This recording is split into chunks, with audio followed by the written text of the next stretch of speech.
నిలబెట్టుకోవాలి ఎన్నికలు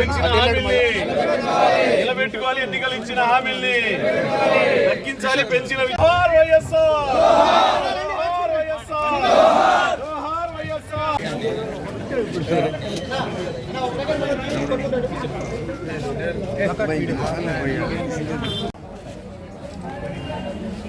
మళ్ళీ ఇంకొక 9,000 crores అంటూ 13,000 crores ప్రజల మీద పడతాం.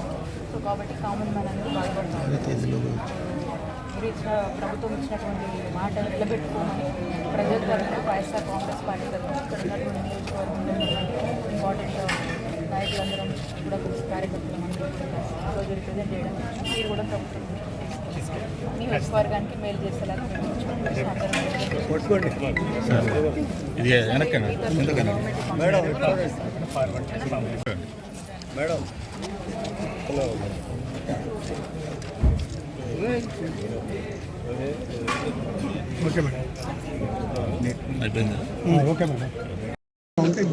బాబు షూరిటీ భవిష్యత్ గ్యారంటీ అని చంద్రబాబు నాయుడు గారు మాట్లాడారు.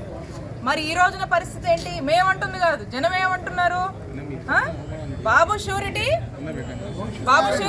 ఏమంటున్నారు? అంతా బోగస్. బాబు షూరిటీ బోగస్. అలాగే బాదుడే గ్యారంటీ అని చెప్పి ప్రజలే మాట్లాడుతున్నారు.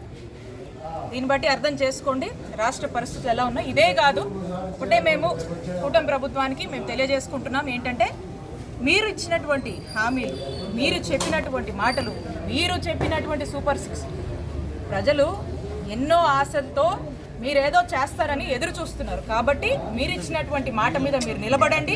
మీరు మాట తప్పినట్టయితే వైఎస్ఆర్ కాంగ్రెస్ పార్టీ తరఫున మేమంతా కూడా నిలబడి పోరాడతాము ప్రజల పక్షాన. ఇదే కాదు, ఏ అంశానికైనా సరే మేము ప్రజల పక్షాన నిలబడతామని కూటమి ప్రభుత్వాన్ని హెచ్చరిస్తా ఉన్నాము.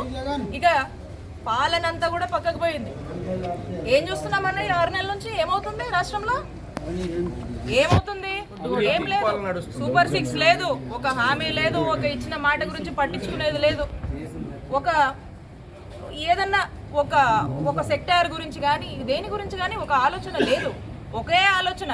ఏం ఆలోచన అది? వచ్చిన దగ్గర నుంచి డే 1 నుంచి కూడా వైఎస్ఆర్ కాంగ్రెస్ పార్టీలోకి సంబంధించినటువంటి నాయకుల్ని, వైఎస్ఆర్ కాంగ్రెస్ పార్టీ కార్యకర్తల మీద అక్రమ కేసులు పెట్టాలి, అరెస్టులు చేయాలి, జైళ్లకు పంపించాలి.